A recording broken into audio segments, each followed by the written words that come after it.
Hola estudiantes, bueno, acá va el video acerca de la clase número 4 sobre el lenguaje. Acuérdense que nos estamos basando en el libro de Kotak y específicamente esta clase tiene que ver con lenguaje y comunicación que corresponde al capítulo 5, ¿ya? Ahí nosotros vemos lo que es el lenguaje, desde dónde se origina o desde qué data empieza todo esto. Y algo muy interesante que aparece también en este capítulo tiene que ver con la comunicación no humana de los primates. Por ejemplo, el análisis acerca del sistema de llamadas que tienen ellos, sobre todo por temas de alimentación, de protección, de hallazgos, etcétera. Entonces el capítulo va de a poquito recorriendo esto de la comunicación no verbal con los primates, la comunicación no verbal. Va hablando también de la estructura del lenguaje, de los sonidos del habla. Y obviamente nos encontramos con el lenguaje, el pensamiento y la cultura, que igual eso es lo que nos convoca acá, por lo menos en esta asignatura.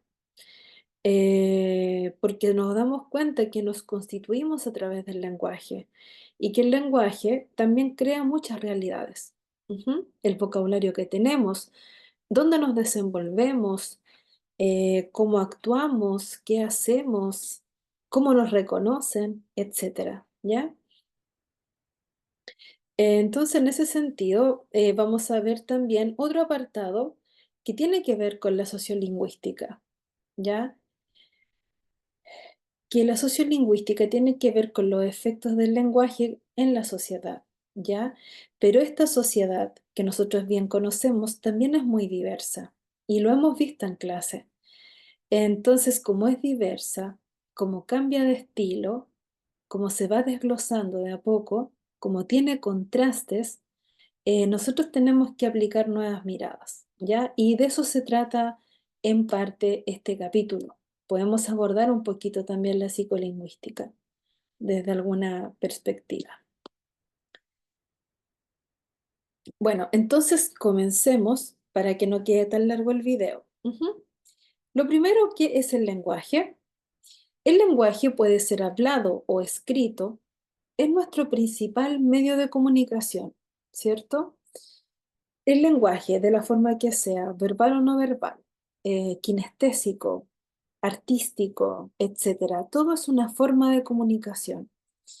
Y Kotak nos empieza a decir que ha existido al menos aproximadamente hace 6.000 años. Ustedes saben también de que hay muchas pinturas en la antigüedad y muchas manifestaciones que los antiguos habitantes de este planeta trataron de explicarnos, ¿ya? Cómo eran los modos de vida. Entonces yo les coloco acá que la cultura en general, eh, y de la cual el lenguaje es una parte, se ha transmitido a través de la enculturación. ¿Se acuerdan que nosotros hace dos clases, vimos una o dos clases, vimos la enculturación? Y acuérdense que esto era cuando los niños o las niñas aprenden de los adultos. Yo colocaba el ejemplo de aquel niñito que celebraba un gol de la forma en la cual la celebra un adulto. Acuérdense que también nos fuimos para otro lado, para el lado de los animales, que también vimos que tenían formas de aprendizaje, ¿ya? A través de la observación o muchas veces, como es la enculturación, a través de la imitación, a través de la imitación del otro. Pero la importancia que tiene la enculturación es que en el fondo, como lo hablamos desde niños o niñas, tiene que ver cómo yo, como ser humano, me voy insertando en la sociedad. Ujú. Y acá dice, bueno, el lenguaje se encuentra en constante cambio. Y esto es lo primero que nos vamos a detener, que aparece en Kotak. Acuérdense que yo me estoy guiando por Kotak también, por lo que nos pide el sílabus. Ujú. Este capítulo habla de la comunicación no humana de los primates. Y uno de los subtítulos que tiene el texto habla acerca del sistema de las llamadas. Ujú. ¿Qué es lo que se dice acá? Que solo los humanos podrían hablar. Eso es lo primero que se discute. Ningún otro animal tiene algo que se aproxime a la complejidad del lenguaje. Los sistemas de comunicación naturales de otros primates, monos o simios, son sistemas de llamadas o sonidos. Em, Hay algo acá de lo que habla este capítulo, que efectivamente nosotros como seres humanos, ¿ya? Tenemos formas de lenguaje. Y cuando hablamos de la forma en la cual nosotros nos expresamos, tiene que ver con esta morfología. Y esta morfología también es como una estructura del lenguaje humano, que guarda una sintaxis, por ejemplo, y que guarda una semántica. Muchos pensadores, o hasta la fecha, han dicho, han manifestado de que por esas morfología, por esa estructura que nosotros le damos, por ejemplo, al lenguaje, no es posible que los animales pudiesen tener un lenguaje. Ahora, ellos sí se pueden comunicar. Ujú. Y lo que habla el libro acá, en este capítulo, que dice que el tracto vocal de los simios no es adecuado para el habla. Es un tema genético. Ujú. Hay un gen que no recuerdo ahora el nombre, pero que aparece también en el texto que habla justamente de esto, de que producto de este gen que se altera de alguna forma para los humanos, eso nos posibilita a nosotros hablar, pero no permite esta modulación perfecta, o sea, perfecta para nosotros, desde un ser humano, desde una concepción totalmente antropocéntrica, ¿ya? De nosotros mismos hacia los animales. Entonces, si bien ellos se comunican a través de las llamadas, por ejemplo, cuando los simios encuentran fruta o alimento en general, ellos hacen o emiten un tipo de sonido. Cuando también advierten el peligro, ellos también hacen ciertas llamadas o sonidos. Cuando están contentos o cuando están tristes o cuando se están apareando o están en celo. Sin embargo, para nosotros, los seres humanos, esto no vendría siendo un lenguaje. Ujú. Entonces existe cierto desplazamiento lingüístico, por llamarlo así, eh, donde solamente los humanos pueden hablar de las cosas, por ejemplo, del presente. Pero hay otra cosa que pasa con nuestro lenguaje. Una de las formas también como diferentes que tenemos en relación a los animales, existe una gran brecha entre la habilidad para escribir, por ejemplo, un libro. Un chimpancé hasta la fecha no puede escribir un libro o no puede decir una oración o solamente empleando gestos es difícil que pueda proyectarse hacia el futuro o hacia el pasado. Solamente se centran más en el presente. Por ejemplo, nosotros tenemos la capacidad de decir, hoy día yo estoy grabando este video el lunes y tengo la capacidad de decirle a ustedes, el jueves nos vamos a juntar a través de Teams y vamos a hablar de la tarea de choque cultural. Ujú. Pero yo a través de mi lenguaje me estoy como desplazando hacia el futuro. Esa es una de las cosas que permite el habla humana desde nuestra razón. Ahí me voy para Descartes, pero no quiero que se enreden mucho en el racionalismo. Pero un simio, un gorila, una chimpancé no puede hacer este tipo de oraciones hacia el futuro. No puede ejecutar oraciones hacia el pasado. Cuando yo era niña, niña o niño, jugaba a la pelota. No puede hacer ese juego, ¿ya? Entonces, eso es uno de los motivos y los otros que les he ido comentando por los cuales dicen que hay diferencia entre el lenguaje humano y cuestionar si realmente los simios, los chimpancés pueden hablar. Ahora, el gen, este que yo les contaba, que era el que mutó, se llamaba FOXP2, ¿ya? Y ayuda a explicar por qué los humanos hablan y los chimpancés no. Eso también lo van a encontrar en el libro. Ujú. Em, quiero ver otra cosa. Vamos acá. Acá hay un cuadro que yo lo saqué también del libro de Kotak que habla acerca del lenguaje humano. Por ejemplo, si nos vamos hacia el lenguaje humano, dice, tiene la capacidad de decir las cosas y eventos que no están presentes. Lo que acabo de explicar, hay un desplazamiento hacia el futuro, hacia lo que voy a hacer o hacia lo que fui, y por ende también puedo hablar en tiempo presente. Si nos vamos para el sistema de llamadas de los primates, de los simios, de las chimpancés, etcétera, dependen de los estímulos, ¿ya? En el fondo, lo que nos quieren decir los antropólogos es que esta llamada o este balbucear, este comunicarse de los primates, tiene que ver con, por ejemplo, una llamada de alimento o una llamada de alimento, o sea, cuando te encuentras con el alimento, como otra llamada de hallazgo o hallé agua, o me encontré un paraíso, o estoy frente a un peligro. Ujú. Y algo que dice acá muy interesante es que no se puede falsificar. No mienten esas llamadas. Ahora, nosotros tenemos la capacidad de mentir, tenemos la capacidad de falsear, claramente sí. Ujú. Dos, dice acá. Tiene la capacidad de generar nuevas expresiones mediante la combinación de otras expresiones, por ejemplo, de la productividad. ¿Qué es la productividad? Ustedes se la van a encontrar también en el libro. Productividad, por ejemplo, em, es aquella capacidad que tienen los seres humanos para mezclar, por ejemplo, dos conceptos y hacer uno. Em,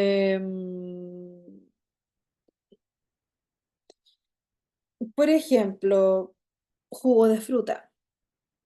Ya conocemos el concepto de lo que es jugo y lo vemos como con una fruta, ¿ya?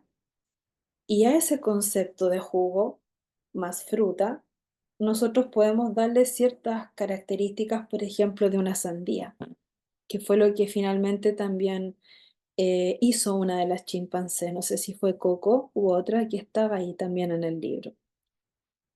En el fondo tiene que ver con este análisis. Cuando conocemos dos palabras, por ejemplo, otro ejemplo que daban ahí era cisne. Ujú. Cisne, ¿cómo se entiende en esta productividad? O cómo también lo entendía el simio o el primate.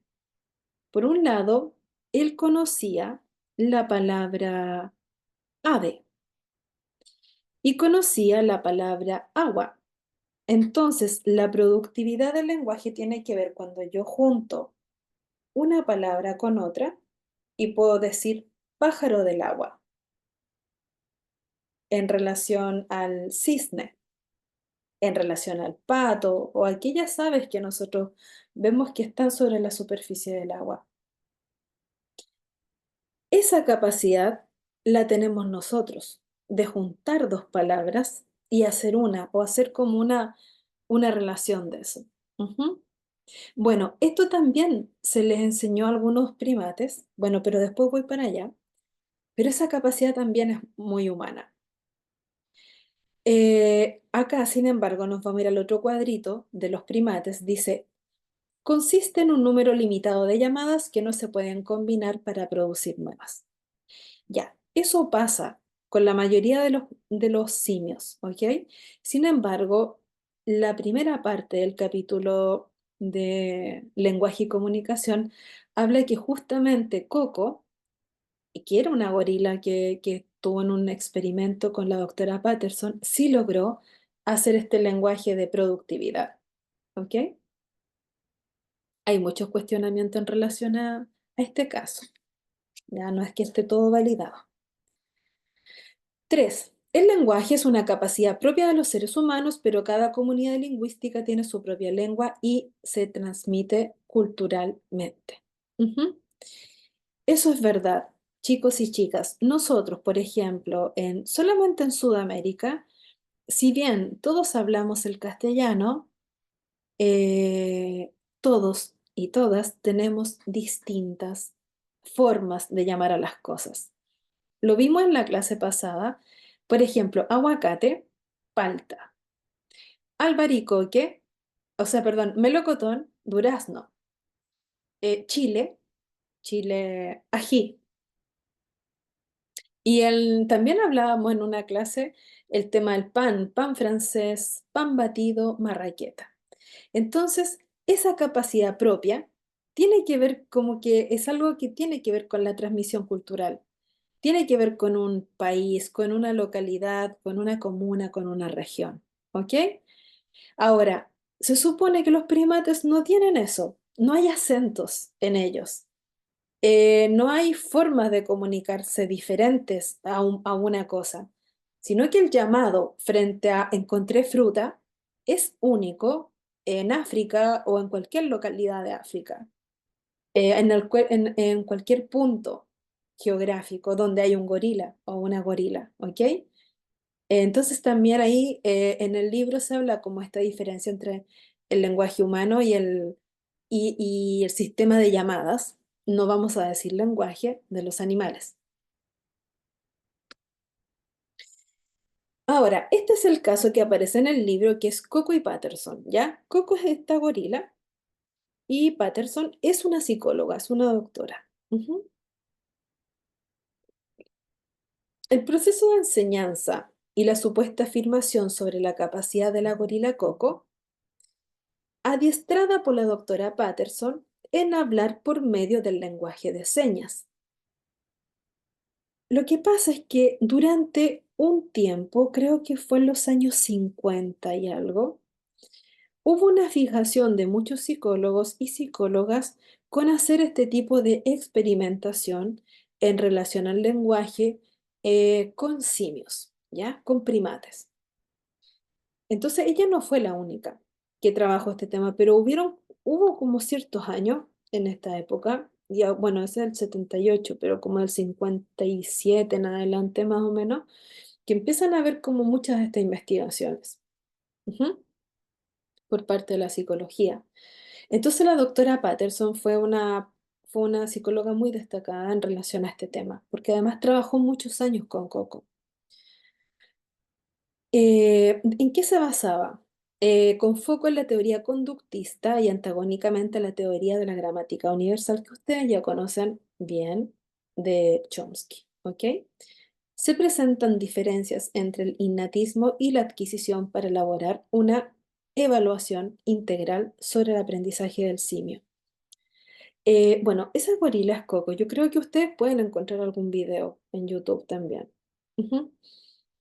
Y bueno, la doctora estuvo haciendo como un par de hallazgos. Uno de estos, que lo van a encontrar en el libro, tiene que ver con la productividad, ¿ya? Con estas palabras como pájaro del agua, sandía, que es agua más fruta. Y en algún momento, creo que Coco eh, creo que fue el anillo, ve un anillo, ujú. Pero ella no sabía que era un anillo, Coco, pero sí había visto pulseras, ujú. Y por ende conocía algunas extremidades, por ejemplo, que esto se llamaba mano. Entonces ella para nombrar el anillo, igual me puedo como equivocar un poco, pero creo que es así el ejemplo, ella para ver el anillo, o sea, ella en su comprensión de primate, Dijo, bueno, mano más brazalete o brazalete del dedo o algo así.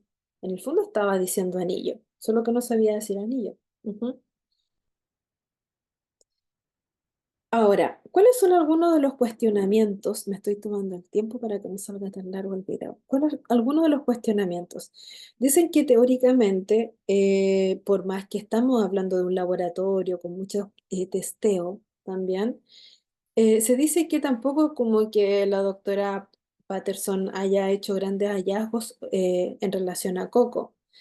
Lo que sí, lo que sí decía la doctora es que al menos ella vio que Coco alcanzó a interpretar, no sé si 400 o más, 1000 palabras, algo así, que como que pudo reconocer. Y ese es como el gran hallazgo. Ujú. Y por ende, ¿cuál era la forma en la cual se comunicaban el lenguaje de señas estadounidense? ¿Ya? A través del lenguaje de señas fueron como comunicándose. Después lo hicieron también con otros primates,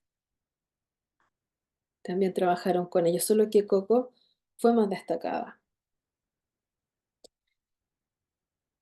Bueno, acá pasamos a otra parte donde también aparece Chomsky.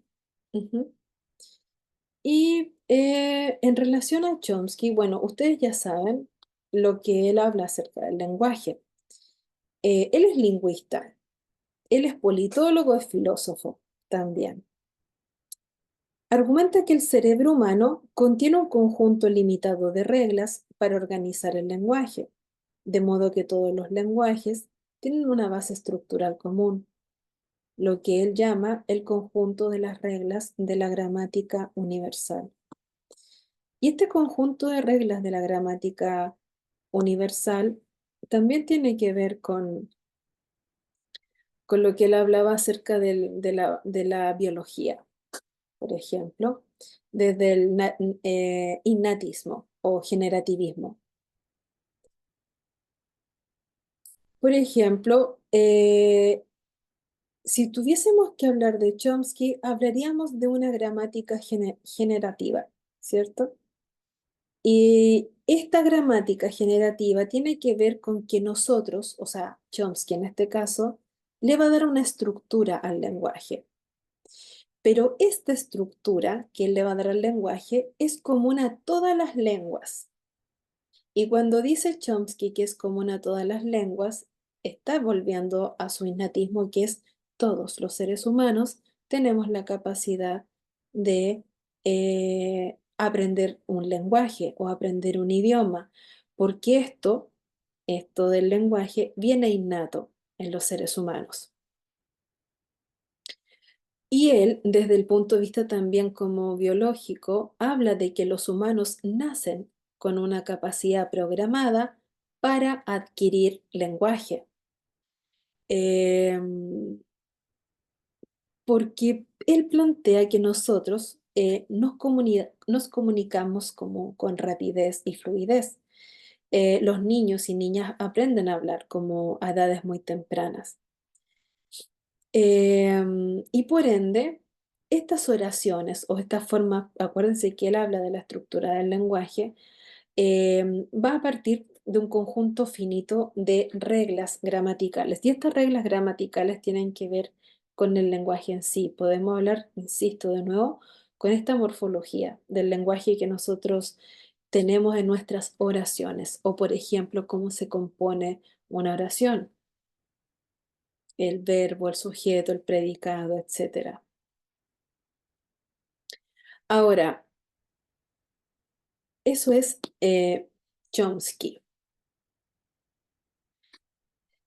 Él dice, el lenguaje humano, según la teoría lingüística de Chomsky, es una base elemental en nuestra propiedad biológica, la cual es infinita debido a nuestra naturaleza humana.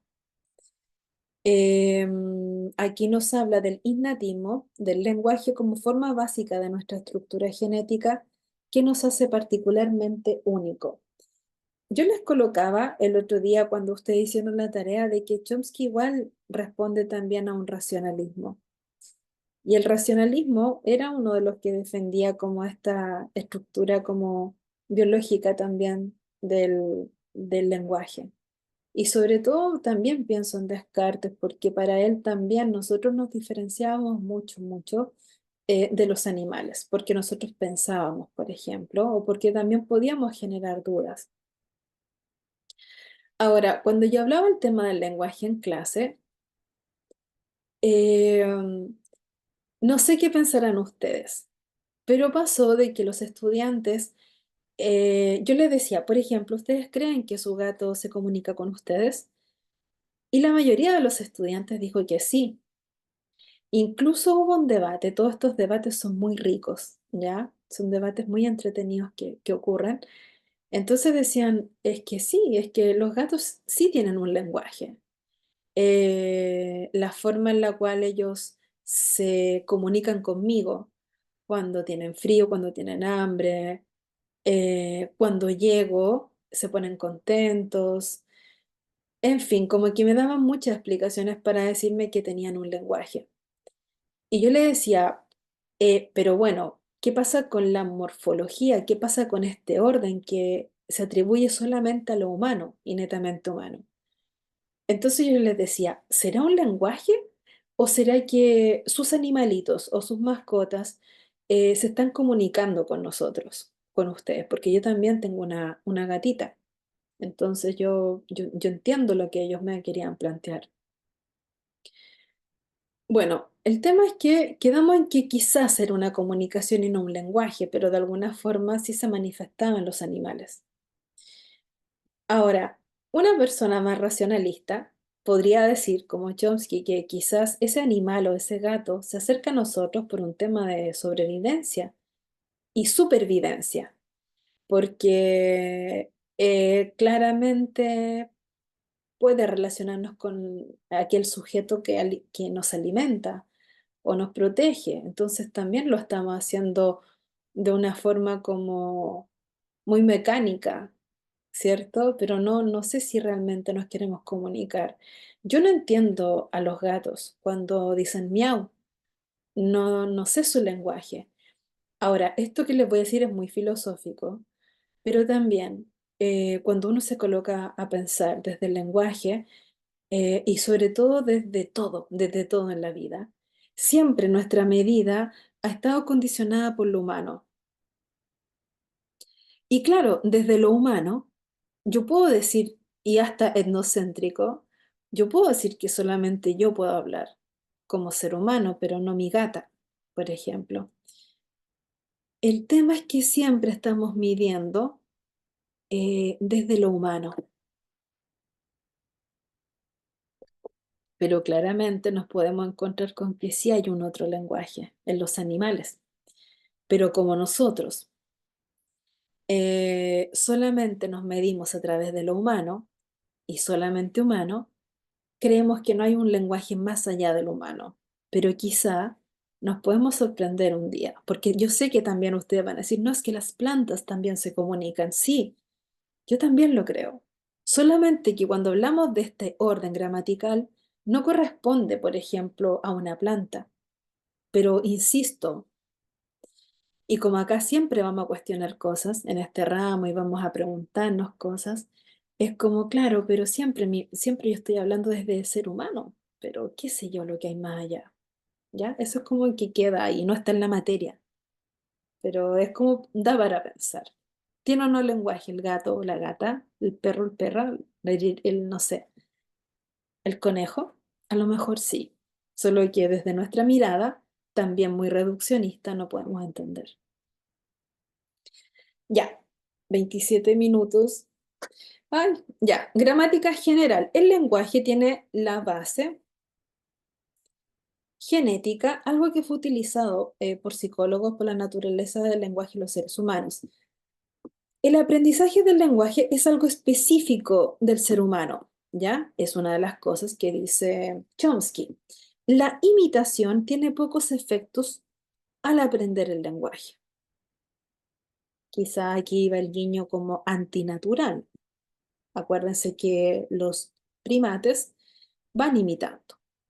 aprendieron también el lenguaje de señas, pero ahí también hubo comprensión. Ujú. Otra cosa que dice Chomsky, los niños y las niñas nacen con una capacidad innata para el habla. Eso no lo voy a explicar porque ya lo hemos hablado, ¿ya? Biológicamente programados para el lenguaje. ¿Quiénes? Nosotros, los humanos. La teoría innatista, que ustedes la tienen súper fresca. Ujú. Bueno, acá coloqué a Descartes porque él dice, el criterio diferenciador de la naturaleza humana con respecto a los animales es un principio basado en su concepto de razón. Somos nosotros quienes razonamos. Somos nosotros y solo nosotros quienes podemos entender. Y lo otro que habla Descartes, acá acuérdense, lo coloco a él porque Chomsky también es racionalista y cuando hablamos del racionalismo, uno de sus padres es Descartes, ¿ok? Para que vamos haciendo la relación.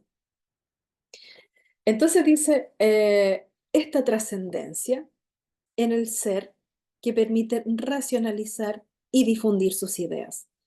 En el fondo, aparte de la razón, ¿ya? Que nos habla él, habla este trascender, cuando nosotros a través del lenguaje podemos crear, no sé, por ejemplo, una teoría. Y esa teoría científica, por ejemplo, va a trascender o puede racionalizar ciertas ideas, pero no así la llamada por encontrar comida que puede tener un primate.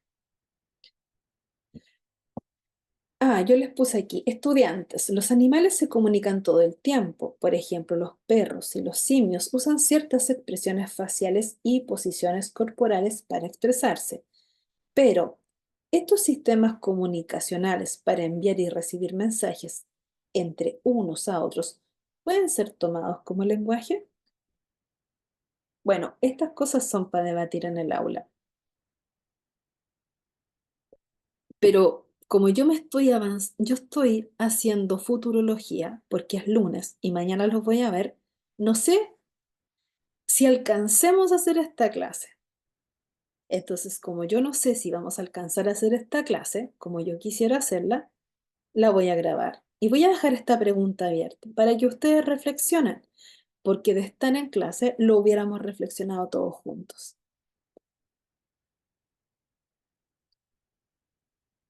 Luego tenemos el lenguaje, solo es una forma de comunicarnos entre nosotros. Tenemos, por ejemplo, el lenguaje verbal, muy conocido. El no verbal, que lo usamos también a través de la lengua de señas o lenguaje de signos, ¿cierto? Tenemos también la forma de comunicarnos que es escrita, pero también, estudiantes, cuando nosotros vemos el arte o una obra de arte, también nos provoca y nos evoca contemplación o sobrecogimiento. A mí me pasa con algunas pinturas de Caravaggio, me pasa también con Bosco, me pasa con algunas pinturas de Dalí, y a ustedes también les puede pasar con, no sé, con la Mona Lisa, con Miguel Ángel o con Mata, no sé, con pintores, con cosas, con Violeta Parra, con obras artísticas que de alguna forma también nos comunican, nos transmiten algo. Y lo lindo del arte o de todas estas expresiones es que no es una sola, sino que son muchas y variadas. ¿Y por qué? Porque esto también va a responder eh, a nuestra subjetividad, a lo que nosotros somos o lo que nosotros en nuestros archivos de mundo eh, vamos como eh, juntando, ¿ya? Nosotros ya, no importa la edad que tengamos al momento de la clase, si tenemos 20, 30, 40, 50, 60, no importa, porque nuestra historia ya está escribiéndose hace un tiempo. Y a nuestros 30, 40, 50, 60 años ya tenemos un archivo de mundo. Y es de ahí donde nacen también nuestras subjetividades. Y es desde ahí donde nosotros vemos con distintos colores las realidades del mundo. Y por eso es importante también este tipo de asignaturas que yo siempre les digo que es de formación, porque efectivamente, yo siempre digo, la fauna humana es muy diversa, es muy diversa. Y no imaginamos todavía lo diversa que puede ser más en el futuro. Y también yo siempre hago el guiño hacia la psicología, hacia los fenómenos que tienen que ver con la salud mental, por ejemplo, que no sabemos cuáles van a ser las condiciones de vida. Si ustedes también hacen un guiño desde la psicología hacia el medio ambiente, que es una de las psicologías que también se está como mostrando harto, tiene que ver porque de qué forma el medio ambiente a mí me condiciona en mi conducta o cuáles van a ser nuestras futuras formas de vida, por ejemplo, si es que empieza a hacer mucho calor en verano. ¿Vamos a vivir bajo la tierra? Y si llegásemos a vivir bajo la tierra, ¿cómo van a ser las formas de conducta? ¿Cómo van a ser las formas de socialización? ¿Cómo va a ser la alimentación? ¿De qué nos vamos a alimentar? ¿Cómo van a ser las nuevas formas de cultivo? Y todo eso es conducta, todo eso es ser humano. Por eso es tan diverso. Por eso quiero que vayan comprendiendo un poco el porqué de esta asignatura en primer año.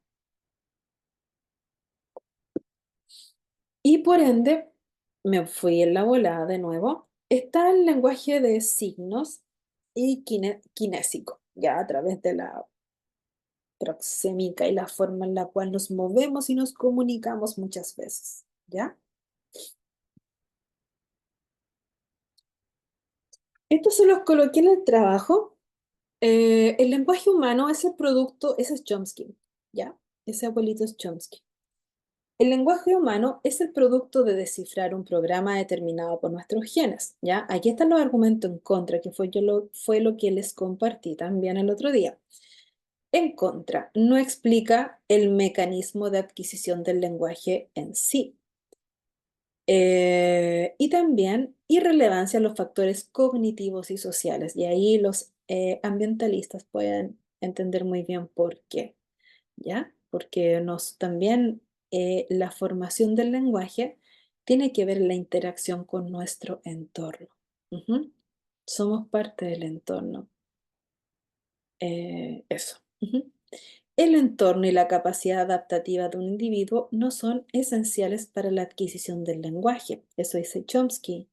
Y por eso está esa X también en rojo, porque yo creo que sí, que los factores sociales y culturales sí nos afectan, por ejemplo, en el lenguaje.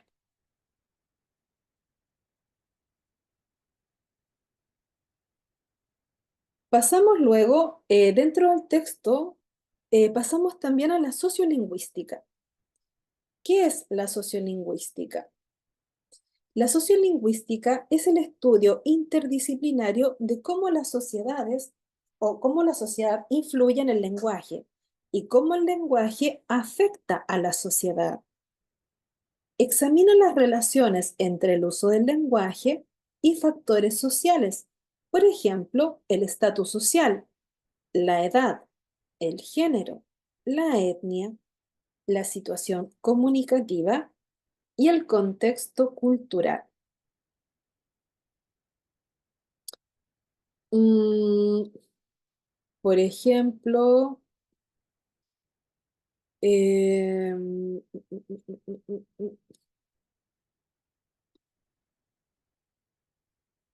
tenemos el lenguaje y la estratificación. Tenemos también eh,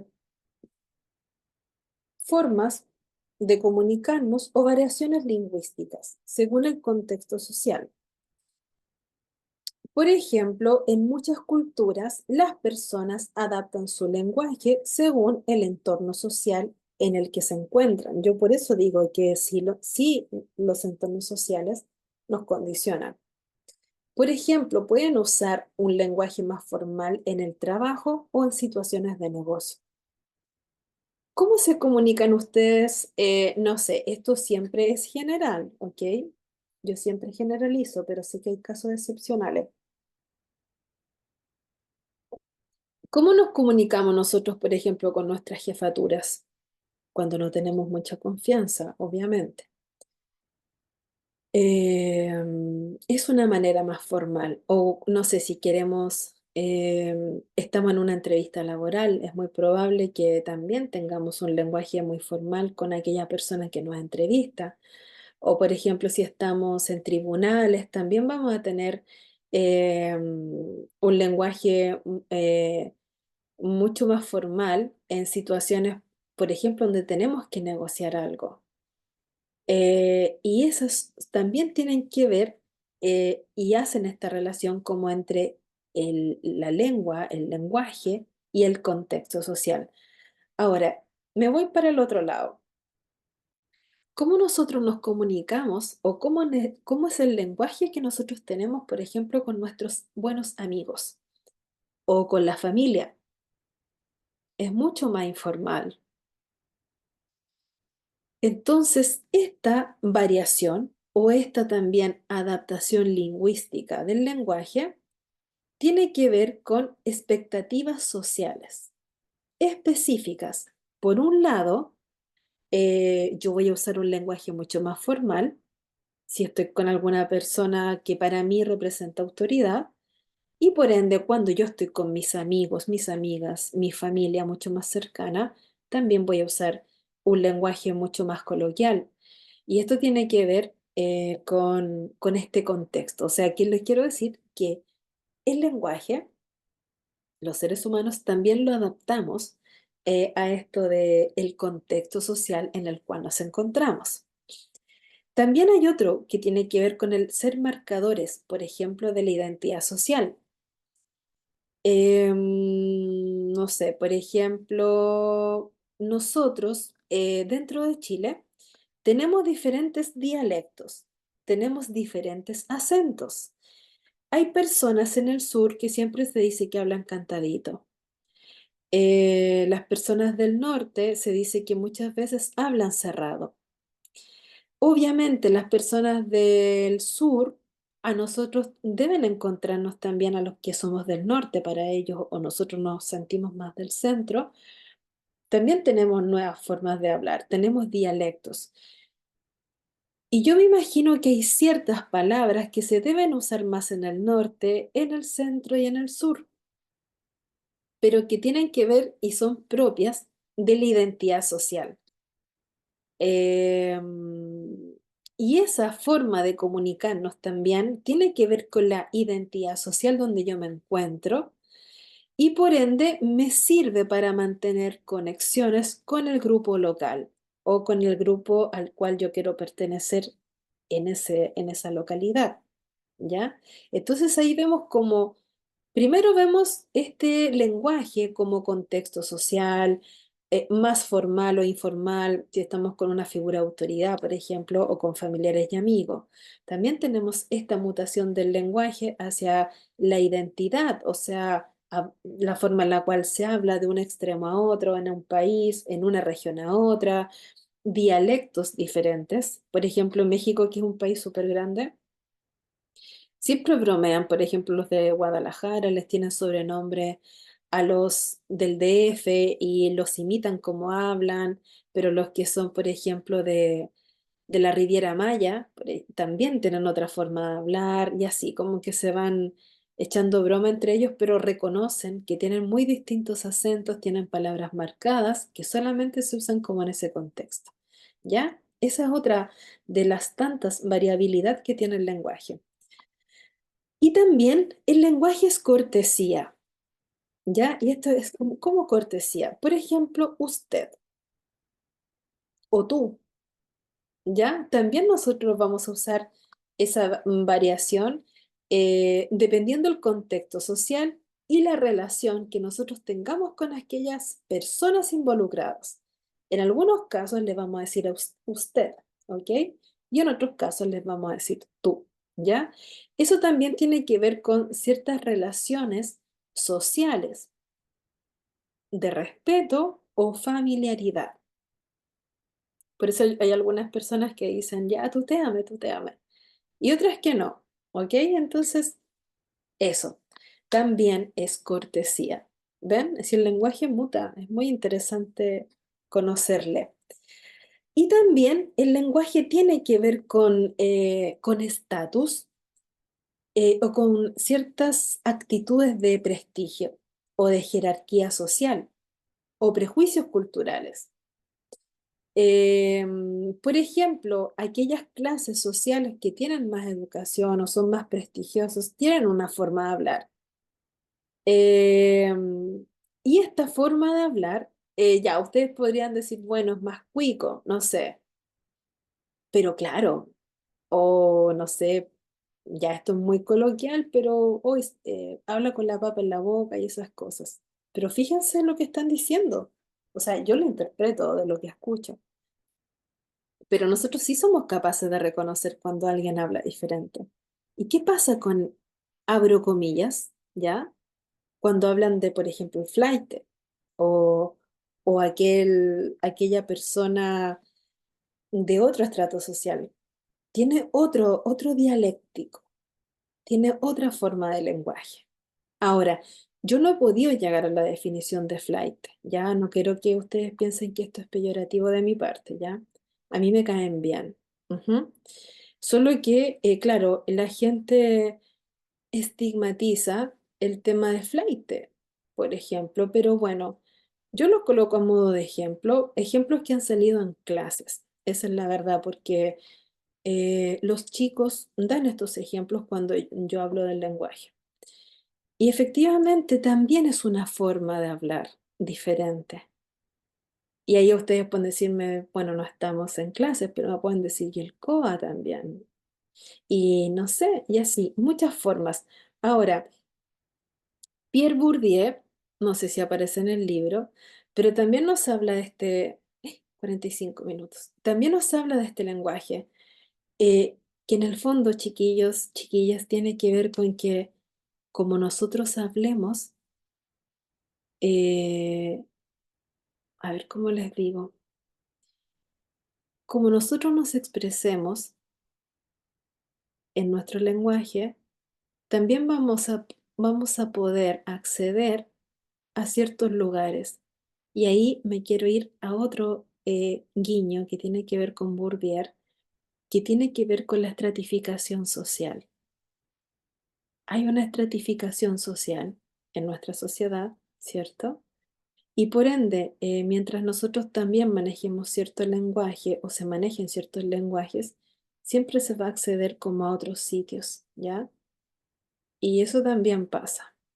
Ujú. O por ejemplo, ustedes están estudiando una carrera o una segunda carrera. Eh, Eso que están estudiando una segunda carrera también tiene que ver como con esta estratificación social, que en el fondo este sistema siempre nos pide ser un poco más y también en el lenguaje. Ujú.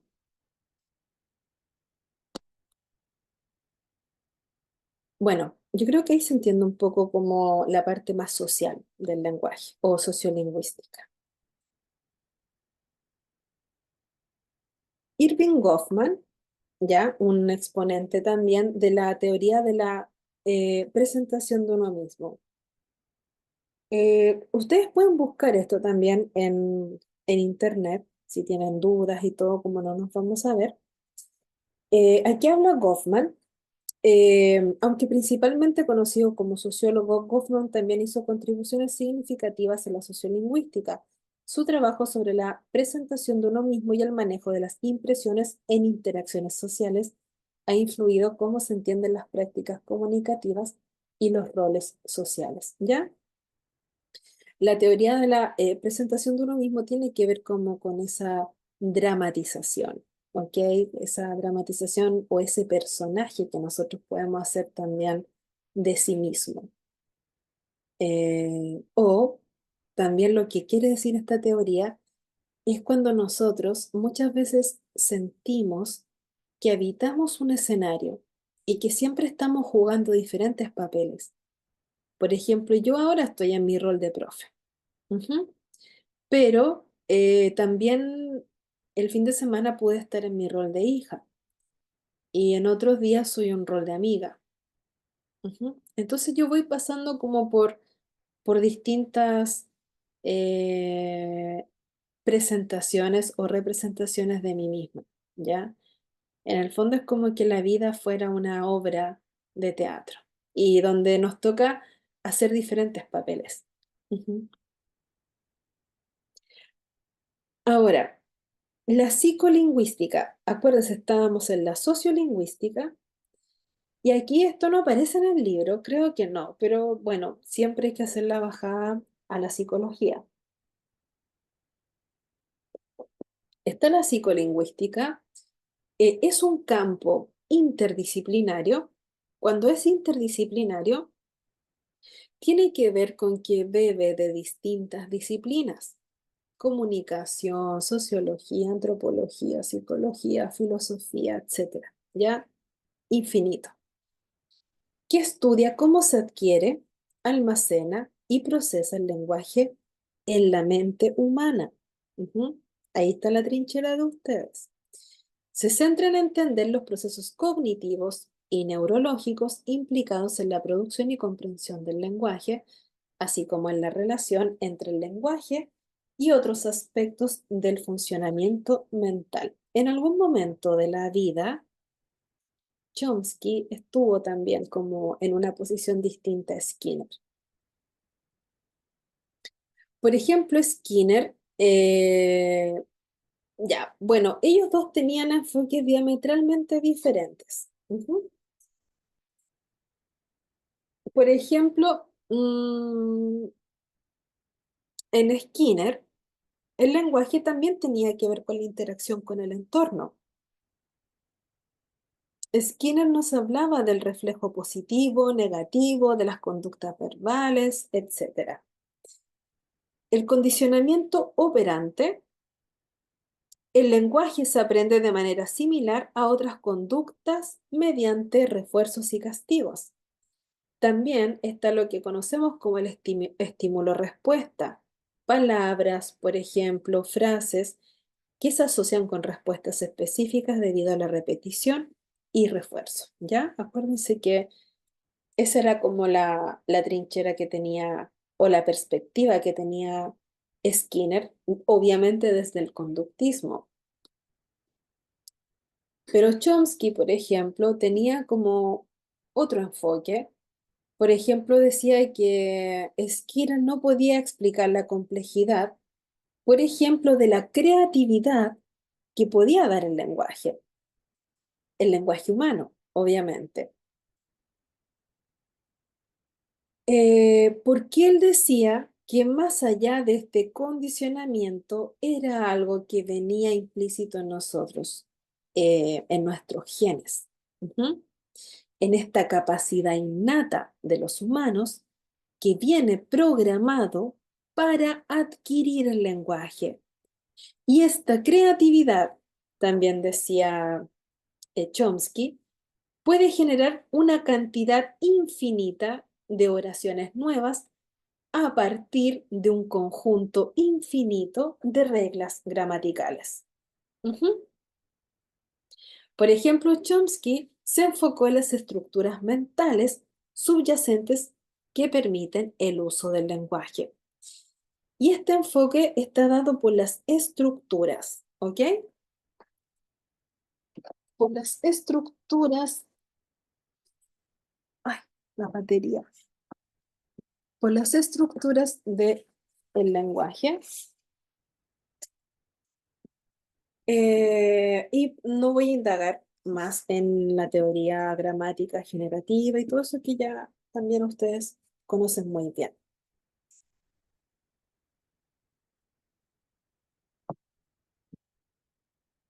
Déjenme. mm, voy Ah, ya. volví, es que tenía que conectar la batería. Ya, y para resumir, solamente como eh, comprensión en general, por ejemplo, para Skinner, las frases se forman a partir de las cadenas de palabras aprendidas mediante refuerzo, ¿cierto? O repetición. Por ejemplo, cuando un niño ve un gato y señala un gato y el padre le dice, sí, es un gato. Ahora, Chomsky diría que el niño también puede asociar el tema de los sonidos con significados, acuérdense de la estructura, y que puede llegar a lo mismo o a la palabra rápidamente. Ujú. Siempre y cuando este orden o esta estructura se aplique correctamente. Skinner trabaja el tema de las cadenas de palabras aprendidas a través de la repetición y Chomsky cree más en la formación de oraciones gramaticales correctas sin necesidad de aprendizaje explícito para cada estructura posible.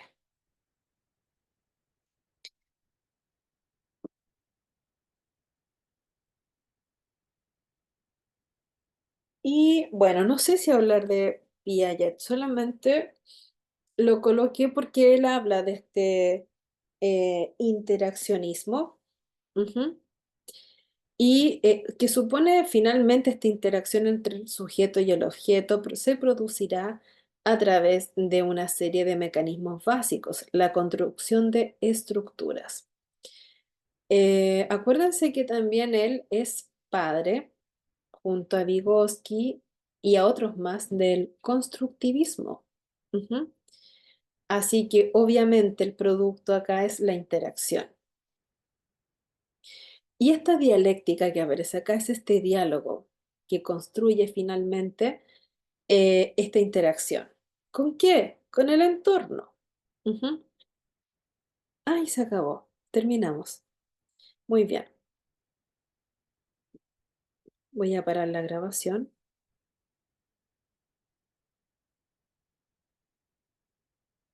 Chao.